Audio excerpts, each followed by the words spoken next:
할렐루야. 네, 오늘 참 좋은 날입니다. 특별히 오늘은 주님의 몸된 교회 창립 기념 주일입니다.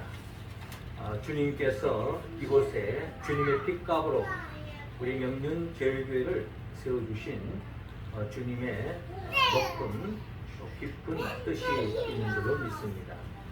교회 생일을 맞이하여 우리 명륜 제일교회 모든 성도들에게 하나님의 복이 임할 뿐만 아니라 하나님의 은혜와 은총으로 주의 몸된 교회를 세우신 그 뜻을 헤아려 최선을 다하여 주의 뜻을 이루어 하나님께 영광 돌리고 또 더없이 하나님이 예비놓으신 그 복을 일상에서 누리며 살아가는 우리 모두가 되기를 주의 이름으로 축원합니다. 그렇습니다. 오늘은 우리 교회 창립 기념 주일입니다. 하나님께서 왜 이곳에 우리 명륜 제일교회를 세우셨을까 하는 생각을 가끔씩 하게 되어집니다. 우리 명륜 제일교회를 세우신 하나님의 뜻은 우리가 다 헤아릴 수는 없지만 특별히 시기적으로 볼 때에 교회 대림절 기간에 주님께서 우리 교회를 출발케 하셨다라는 것입니다. 대림절이라고 하는 것은 오시는 주님을 기다리고 또 준비하는 그런 기간이 바로 이 대림절이라는 것입니다. 그러니까 주님이 초림하여 오셨듯이 이제 장차 재림하여 오시는데 이때에 우리 교회가 해야 할 일은 재림하여 오시는 주님을 준비하고 맞이하고 또 주님이 오시기에 부족함이 없도록 주님이 오시는 길을 준비하는 것이 우리 교회를 세우신 목적이다 하는 생각을 절기를 통해서 교회력을 통해서 우리 교회를 세우신 뜻을 한번 생각해 보았습니다. 주님이 오시는 길을 예비하고 준비하는 교회 공동체, 우리 교회가 나아가야 할 길이라는 것입니다. 주님이 재림하여 오실 때에 이 세상은 어떻게 전개되어지느냐? 우리가 지난주일에 나눴던 말씀을 한번 헤아려 본다면 누가복음 21장 25절 이하를 보면 이를 성신에는 징조가 있겠고 땅에서는 민족들이 바다와 파도의 성난 소리로 인하여 혼란 중에 공고하리라. 사람들이 세상에 임할 일을 생각하고 무소함으로 기절하리니 이는 하늘의 권능들이 흔들리겠습니다 라고 말씀하고 있습니다. 한마디로 주님이 재림하시기 직전에 이 세상은 우주적인 또 지구촌에 또 우리의 삶의 모든 부분에 있어서 총체적인 혼란이 일어난다. 거기에는 너무나도 혼란으로 인해서 염려, 근심, 걱정, 두려움, 심지어 기절하는 사람이 있을 정도로 총체적인 위기에 직면한다라고 주님께서 말씀하고 있습니다. 자, 이러한 상황 속에서 우리 믿음의 사람들은 그런 속에서라도 주님의 구원을 기대하고 또 하나님이 예비놓으신 천국을 기다리며 또 그 어려운 현실 속에서 좌절하지 말고 염려하지 말고 두려워하지 말고 걱정하지 말고 깨어서 기도해라. 주님께 기도하라. 주님 주신 능력으로 이 마지막 때를 잘 이겨나가는 것이 우리 믿음의 사람들이 가져야 할 자세다라는 것을 우리가 지난 주일에 나눴던 말씀입니다. 아닌 게 아니라 우리는 지난 한 주간을 보냄에 있어서 오늘 우리가 살고 있는 이 시대 속에 이 한반도 속에 우리는 정치적으로 사회적으로 엄청난 혼란을 겪은 우리가 지난 한 주간이었습니다. 나름 그 혼란 속에서 두려움도 있고 염려도 있고 걱정도 있고 한숨도 쉴 수밖에 없는 여러 가지의 어려운 현실을 우리는 한 주간을 보내야 했던 것이 우리의 삶의 지난 한 주간의 삶의 자리였고 앞으로도 또 그런 상황이 또 그리고 언제 어느 순간에 어떻게 일어날지 모르는 두려움, 염려의 연장 속에서 우리가 살아가고 있는 것입니다. 그러한 의미에서 볼 때 우리는 더욱더 그 속에서 이런 혼탁한 사회 속에서 하나님의 구원을 기대하고 더욱더 천국을 기다리고 깨어서 기도하면서 이 어려운 현실을 잘 이겨나가는 믿음의 백성이 되어야 될 줄로 믿습니다. 자, 이러한 맥락 속에서 주님은 이 대림절 두 번째 주간에 주님이 반드시 약속하신 대로 이 역사 속에 재림하여 오신다는 것입니다. 자, 재림하여 오시는 주님으로 인하여서 어떤 사람은 더없이 기쁨과 감격으로 오시는 주님으로 인하여 구원을 맛보는 사람이 있는가 하면은 어떤 사람은 오시는 그 주님으로 인하여 탄식하고 절망하고 한마디로 심판의 자리에 임하는 사람이 있다는 겁니다. 하나님은 우리 모두가 구원의 주님이 오심을 통하여서 그 주님으로 인하여서 모두가 기뻐하고 즐거워하고 행복을 누리고 구원을 만끽하는 그런 삶의 자리로 나아가기를 원하고 있습니다. 그런 사람이 한 사람이라도 그 복을 누리게 하기 위해서 오시는 주님의 길을 준비했던 사람이 있는데 그게 바로 오늘 성경의 세례 요한입니다.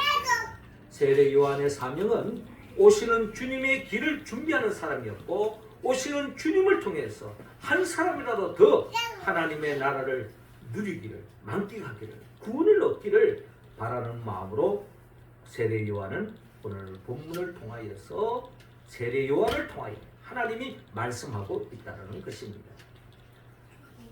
우리 명륜제일교회가 해야 할 사명이 있다면 바로 이 세례 요한과 같은 사명을 감당해야 될 줄로 믿습니다.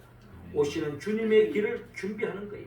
그 길을 준비하면서 한 사람이라도 더 예수님을 통하여 구원을 맛보는 것, 맛보게 하는 것, 이게 바로 우리 교회를 세우신 하나님의 뜻이라고 오늘 본문을 통하여 헤아려 봅니다. 그렇다면 오시는 주님을 통하여서 한 사람도 책망의 대상, 심판의 대상이 아니라 모두가 오시는 주님으로 인하여 주님의 구원을 누리기 위해서는 우리는 어떤 삶을 살아야 할 것인가, 어떻게 주님의 길을 준비해야 될 것인가 하고 오늘 본문은 우리에게 말씀하고 있는데요. 먼저 오늘 본문 5절, 6절을 통하여서 희망하라고 말씀하고 있습니다. 5절, 6절 우리 같이 한번 읽어봅시다. 시작.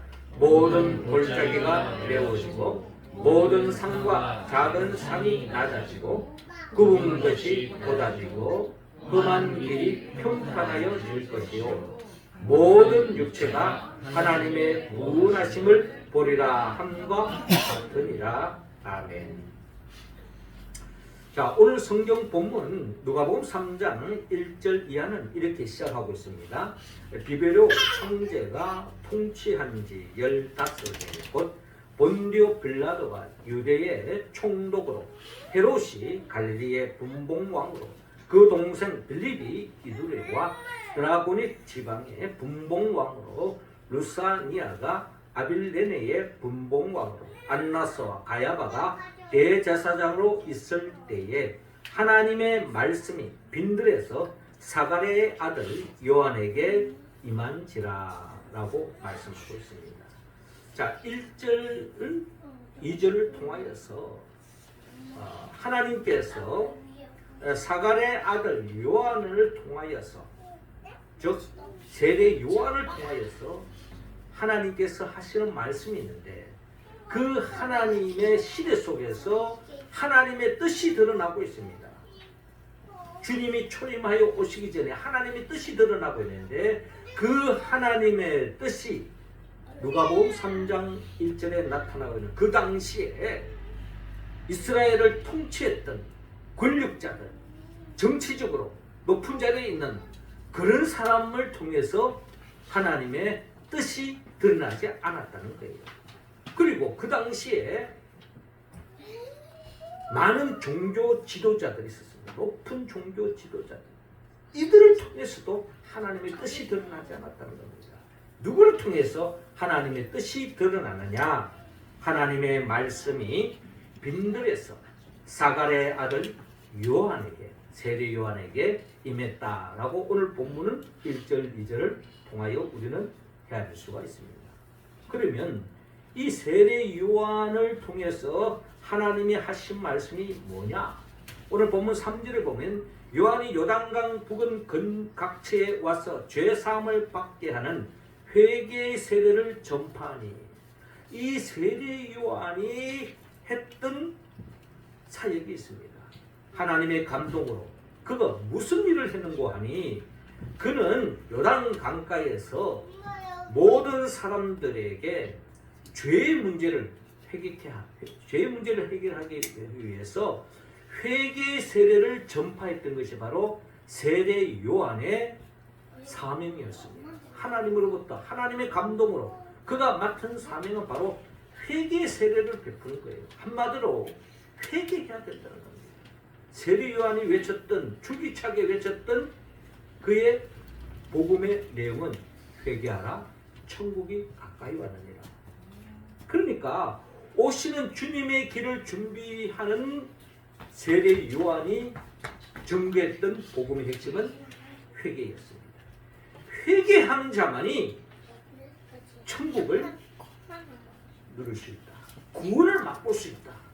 그래서 회개의 세례를 전파했던 것이, 행동으로 옮겼던 것이 바로 세례 요한의 사역이었던 것입니다. 이런 세례 요한이 오늘 본문 4절에 선지자 이사야의 책에서 막 광야에서 외치는 자의 소리가 있으리로되 너희는 주의 길을 준비하라, 그의 오실 길을 곧게 하라 라는 말씀처럼, 이 세례 요한의 이 사역은 일찍이 이사야 선지자를 통하여서 하나님의 말씀이 세례 요한에게 임해서 세례 요한이 이사야를 통해서 들려주는 하나님의 그 뜻을 받들어서 주의 길을 준비했던 것입니다. 주님이 출임하여 곧 오실 터인데, 그 주님을 통하여서 책망의 대상이 아니라 구원을 맛볼 수 있는 사람은 회개해야 된다 하면서 주의 길을 준비했던 것입니다. 이게 바로 세례 요한의 사역이었는데, 세례 요한의 사역을 통하여서 그가 했던 일은, 그가 전개했던 말씀은 오늘 본문에 모든 골짜기가 메워지고 모든 산과 작은 산이 낮아지고 굽은 것이 곧아지고 험한 길이 평탄하여 질 것이요 라고 말씀합니다. 이게 바로 회개의 내용이에요. 이렇게 할 때에 모든 육체가 하나님의 구원을 보게 됩니다. 주님이 오심으로 인하여 주님이 주시는 그 복을 누가 맛볼 수 있느냐? 바로 5절의 말씀에 응답하는 사람이 주의 길을 준비하는 사람이요, 오시는 주님을 통하여 구원을 볼 수 있다라는 것입니다. 그렇다면 이 오늘 본문 중에 특별히 5절 상반절의 말씀에 우리가 먼저 주목하기를 원합니다. 모든 골짜기가 메워지기를 원하고 있습니다. 모든 골짜기가 메워질 때에 험한 길이 평탄하여 진다는 겁니다. 주님이 오시는 길에 평탄 작업을 해야 되는데, 주님이 오시는 그 길에 걸림돌 될 수 있는 곳이 바로 골짜기라는 겁니다.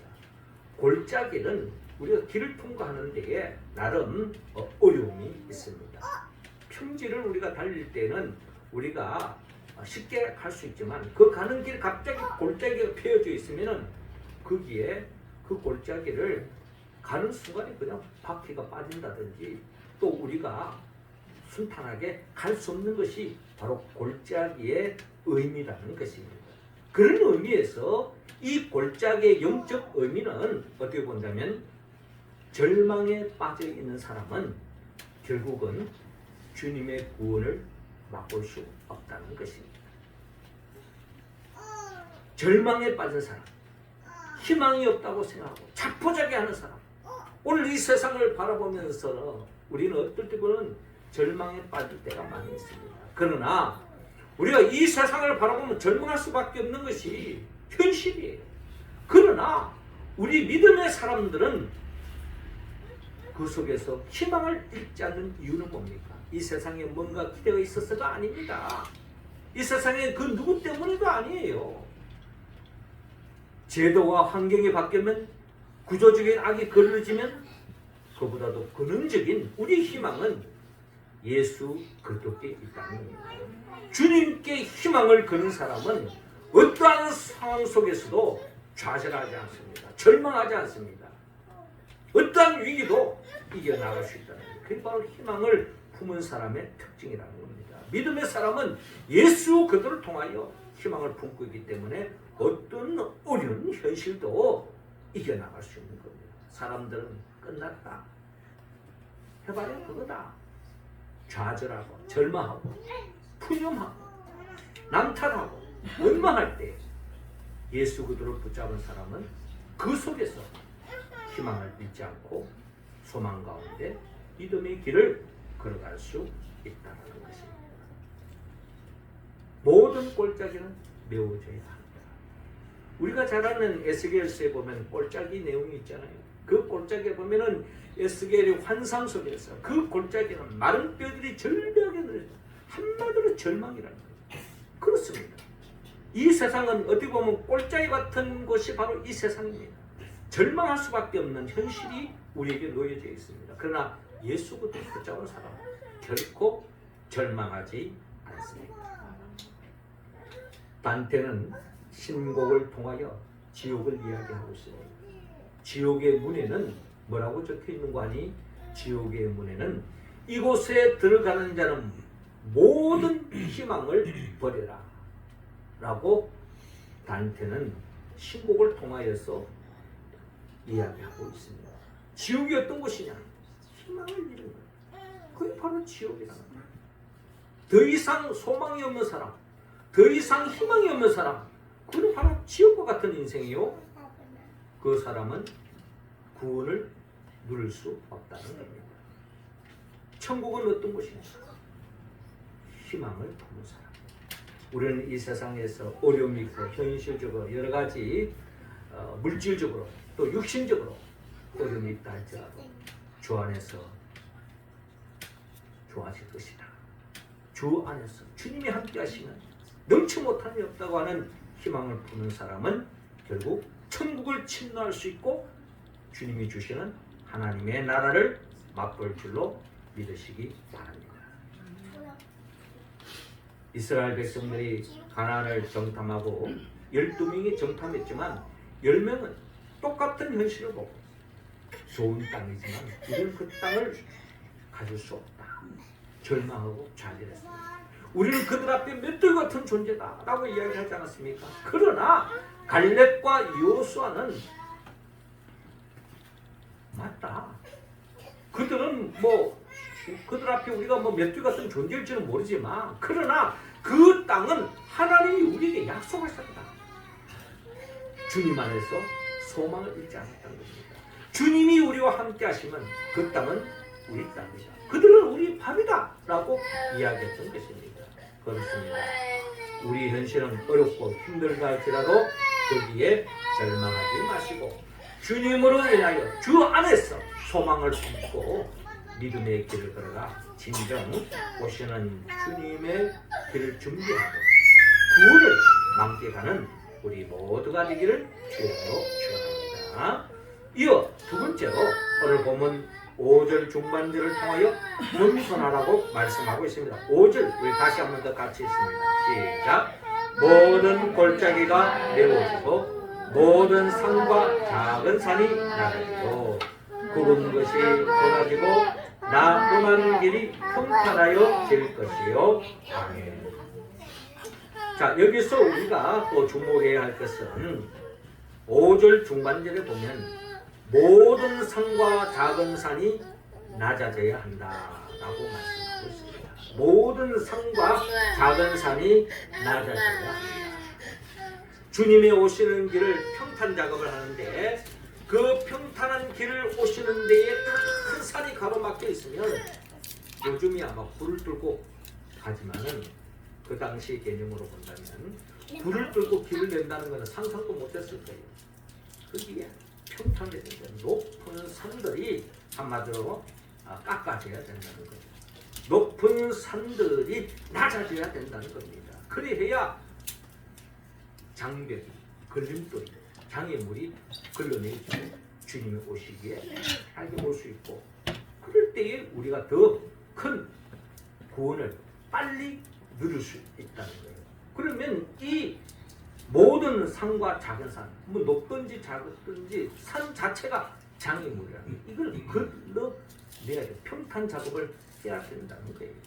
성경에서 말하는 이 모든 산과 작은 산을 우리가 영적으로 한번 생각해 볼 때에 어떻게 보면은 세상에서 잘 나가는 사람, 어떻게 본다면 하나님 앞에서 교만한 사람, 이런 사람들은 하나님의 나라를 하나님의 나라가 이 땅에 도래되는 데에 장애물이 될 수밖에 없다. 걸림돌이 될 수밖에 없다라는 것입니다. 이런 것이 낮아져야 된다. 한마디로 교만한 사람들이 겸손해져야 한다. 어떤 사람은 돈을 믿고, 어떤 사람은 권력을 믿고, 어떤 사람은 자신의 건강을 믿고, 빽을 믿고, 세상 것을 의지하여서 교만한 사람, 이런 사람들이 낮아지지 않으면은 이런 사람들은 오시는 주님을 통하여 구원을 맛볼 수 없다라는 겁니다. 오늘 성경 본문 누가복음 3장 1절 이하에도 이 높은 산들이 어떤 존재인지 우리에게 미리 밝히고 있습니다. 디베리우 황제가 통치한 지 15해, 곧 본디오 빌라도가 유대의 총독으로 헤롯이 갈릴리의 분봉왕으로, 그 동생 빌립이 이두리와 드라고닉 지방의 분봉왕으로, 루사니아가 아빌레네의 분봉왕으로, 안나, 이런 일절에 나타나는 사람은 정치적으로 한마디로 큰 자들입니다. 산과 같은 존재이죠.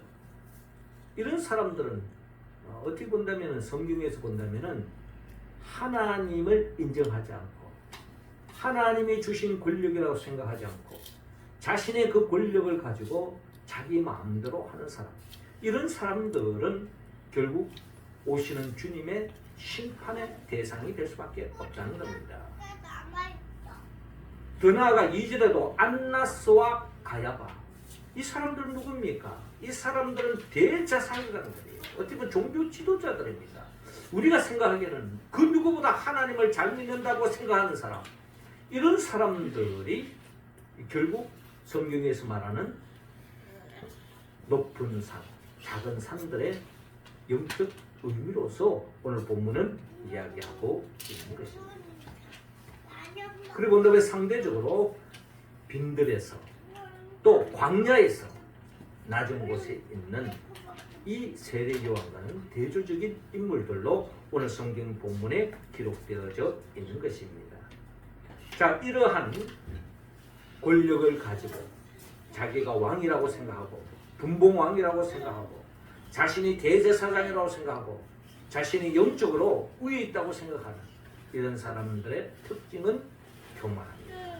교만한 사람의 특징은 모든 것을 자기 중심적으로 생각합니다. 자기 중심적으로 생각해요. 내 생각과 다르면 한마디로 척결의 대상으로 생각하는 겁니다. 이게 바로 권력을 가졌을 때, 힘을 가졌을 때 나는 그러지 않을 것이다. 천만의 말씀. 힘을 쓸 때야 겸손을 이야기하고 그러나 조금 뭐가 있으면 어느 순간에 권력을 남용하고 힘자랑하는, 이것이 바로 누구나 누구 예외할 것 없이 모든 이 땅을 살아가는 사람들의 특징이다라는 것을 성경은 우리에게 말씀하고 있는 것입니다. 자기 중심적인 생각. 이 안나서와 가야바 이런 사람 대제사장들은 자기들의 생각이 마치 하나님의 뜻으로 생각했을 거예요. 그런데 예수님 당시에 우리 한번 생각해 봅시다. 예수님 당시에 이들은 결국은 주님의 왕으로 이 땅에 오신 주님을 죽이는데 앞장섰던 사람들이 바로 이들의 모습이었습니다. 종교적인 이름으로, 정치적인 이름으로 마치 하나님의 뜻이냐 예수 그리스도를 죽이는데 앞장섰던 것이 그 시대적 상황이었다라는 거죠. 그래서 예수님이 이 땅에 오셨을 때 예수님을 죽이기 위해서 어린 아이들을 학살한 것이 바로 그 당시에 헤롯 왕의 정치 권력을 통하여서 어린 아이들을 학살하지 않았습니까? 이게 바로 교만한 것입니다. 그리고 예수님 십자가에 못 박혀 죽인 자도 본디오 빌라도뿐만 아니라 그 당시에 종교 지도자들이 앞장서서 예수를 신성 모독죄로 죽이는데 앞장섰다는 것입니다. 자, 이런 것을 볼 때에 우리는 끊임없이 겸손의 길로 가야 합니다. 마치 내 생각이 하나님의 뜻이냐. 오늘날 이 시대 속에서 이 세상이 시끄러운 이유가 뭡니까? 다 나름대로 자기 생각이 하나님의 뜻이라고 생각해요. 좌파는 좌파대로, 우파는 우파대로 누구든지 내 생각이 하나님의 뜻이니까 내 생각과 다르면 전부 다 악마화시키고 사탄화시키고 매도시키고, 이게 바로 오늘의 이 시대적 현실이다. 이게 말세가 되어지면 주님이 재림할 때 이게 점점 더 극대화되어져요. 그러니까 주님이 이 세상에 오셔야 될 이유가 바로 여기 있는 거예요. 주님이 오시지 않으면 가짜가 진짜 같고 진짜가 가짜 같은 이 세상 속에 무엇이 정의인지 알 길이 없어요. 다 자기 잣대로, 자기 기준대로, 자기 중심적으로 생각하고 있으니 이 세상은 가면 갈수록 혼란에 빠질 수밖에 없는 것이 이 지구촌에 이 인류 역사가 끊임없이 진행되어 왔던 과정이었다는 것입니다. 결국 동방 박사들처럼 겸손한 자만이 아기 예수님 앞에 무릎을 꿇고 경배했던 것입니다. 우리도 이런 자세를 가지지 않으면 오시는 주님을 경배할 수도 없고 오시는 주님을 대적하고 죽이는데 앞장서다가 결국 하나님의 심판의 대상이 될 수밖에 없다는 것을 기억하고 철저하게 우리 자신이 내 중심적인 생각을 내려놓고 하나님의 뜻을 해야 합니다. 하나님 앞에 겸손한 믿음의 길을 걸어가는 자만이 진정한 구원을 맛볼 수 있다는 것을 성경은 우리에게 말씀하고 있습니다. 그러므로 모든 산과 작은 산이 낮아져야 한다라고 말씀하고 있습니다. 이런 삶을 살도록 되셨던 세례 요한에 통한 하나님의 그 음성에 귀를 기울이시고 내가 가지고 있는 그 생각이 잘못된 길을 가고 있지 않아 끊임없이 예수님이라면 어떻게 했을까? 라고 우리가 생각하고 그 주님의 뜻에 부합한 응답하는 우리의 모습이 되어야 될 줄로 믿습니다. 마지막 세 번째로 정직하라고 말씀하고 있습니다. 5절 같이 한 번 더 읽습니다. 시작. 모든 골짜기가 메워지고 모든 산과 작은 산이 낮아지고 굽은 것이 곧아지고 험한 길이 평탄하여 질 것이요. 아멘. 자, 5절 하반절에 보니까 굽은 것이 곧아지고 험한 길이 평탄하여 질 것이요 라고 말씀하고 있습니다. 굽은 길이 있다는 겁니다. 험한 길이 있다는 겁니다. 주님은 굽은 것이 곧아지고 험한 길이 평탄해져야 한다. 그래야 오시는 주님을 길을 준비하는 삶의 모습이요. 그 오시는 주님을 통하여 그 빨리 구원을 맛보기 위해서는 하나님의 나라를 맛보기 위해서는 굽은 것이 곧아지고 험한 길이 평탄해져야 한다. 고속도로의 특징이 바로 그거지 않습니까?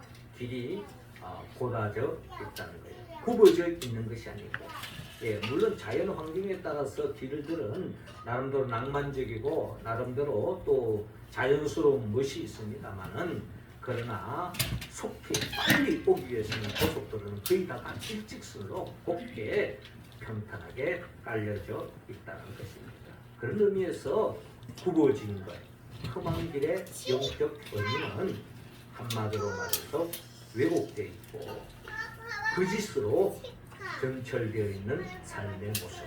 이것이 주님은 이런 사람들에게는 진정한 주님의 구원을 맛볼 수 없다는 것입니다. 한마디로 정직하게 살아가는 것입니다. 예수님이 이 땅에 오셨을 때에 마귀가 시험했죠. 내게 한번 엎드려 절망해라. 천하만국을 얻기 위해서라고 이야기합니다. 이 세상에 많은 사람들이 돈의 미혹에 빠져서 결국에는 양심도 팔고 자기의 몸도 팔고 영혼도 파는 역사가 일어나고 있습니다. 결국 가룟 유다는 은삼십냥에 예수를 팔아넘겼습니다. 이 이야기가 남의 이야기 아닙니다. 우리도 한순간에 이 세상적인 이익을 위해서 주님을 저버리고 주님을 팔아넘기는 그런 일을 우리는 저질러서는 안 될 것입니다. 그런 사람은 오시는 주님으로 인하여 책망의 대상이 될 수밖에 없습니다. 결국 우리 자신을 들여다보고 내 자신이 양의 털을 쓴 늑대가 아닌지 우리 자신을 살펴보아야 할 것입니다. 양의 털을 쓴 늑대는 결국 성경에 보면 주님께서 바리새인과 서기관들을 이야기합니다. 그들을 향해서 뭐라고 이야기했습니까? 회칠한 무덤과 같아라고 말했습니다. 회칠한 무덤과 같은 사람, 바리새인들의 특징이었습니다. 그들은 자칭 하나님을 그 누구보다 잘 믿는다고 이야기했지만 그러나 그들의 실상은 주님이 원치 않는 삶을 사셨고 주님과 동떨어진 삶을 살았습니다. 이런 사람은 오시는 주님을 통하여 구원을 맛볼 수 없고 이런 사람들을 통해서 주님의 재림, 주님의 구원의 역사가 드디어질 수밖에 없는 것입니다. 주님은 굽은 것이 고다지고 험한 길이 평탄하여 지기를 원하고 있습니다. 사랑하는 성도 여러분, 마지막 때에서 의의 때에서는 그래서 우리는 절망을 버리고 주 안에서 희망을 품어야 합니다. 교만한 내 자신을 내려놓고 겸손해야 됩니다. 그리고 이 마지막 때에 거짓이 판칩니다. 거짓이 더 진짜 같은 세상 속에 우리는 살아가고 있습니다. 우리는 깨어 있어야 합니다. 기도해야 합니다. 그리고 힘들더라도 어렵더라도 정직하게 살아야 합니다. 깨끗하게 살아야 됩니다. 그런 자만이 오시는 주님을 통하여 진정한 구원을 맛볼 수 있습니다. 이 말씀에 우리가 온전히 응답하기 위해서는 우리는 성령의 도움을 받아야 합니다. 성령이 도와주지 않으면 우리는 쉽게 절망할 수밖에 없습니다. 교만에 빠질 수밖에 없습니다. 거짓 영에 휩쓸릴 수밖에 없습니다. 그러므로 성령의 도움이 오시는 우리는 진정한 정직한 길로 겸손한 길로 또 더 나아가서 희망을 품을 수 없다는 것입니다. 우리가 어떻게 이 주의 말씀에 응답할 수 있습니까? 결국 성령의 도움을 받아야 합니다. 성령은 예수 그리스도의 영입니다. 예수님이 누구입니까? 예수님은 우리를 위하여 천지 만물을 창조하시고 또 친히 인간의 몸으로 오셔서 우리의 죄를 대신하여 십자가에 못 박혀 죽으시고 부활하시고 성천하시고 지금도 우리에게 보이셔 성령을 보내셔서 성령의 도우심으로 주의 말씀에 응답하며 이 땅에서 천국을 침노하고 하나님의 나라를 소망하며 그 나라의 복을 누리며 살 수 있도록 성령을 보내주시는 겁니다.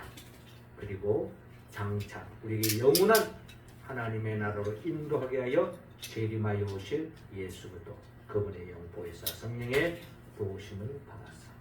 어떤 상황 속에서도 절망하지 말고 희망을 품고 교만할 수밖에 없는 인간 철저한 주님 앞에 겸손하고 거짓 영에 속지 말고 정직한 삶을 살았어. 하나님께 영광 돌리고 주의 길을 준비하면서 진정한 하나님의 구원을 맛보는 죄 몸된 성도들 다 되시기를 주여로 축원합니다. 기도하겠습니다. 하나님 아버지, 이 시간 우리 한 사람 한 사람 성령의 기름을 부어 주옵시고 성령을 충만하고 절망을, 교만을, 거짓을 걷어내고 주 안에서 희망을 품고 매일매일 겸손하고 정직하고 깨끗한 믿음의 길을 걸어가 진정한 오시는 주님을 통한 구원을 맛보는 우리 모두가 되게 하여 주옵소서. 예수님의 이름으로 기도합니다.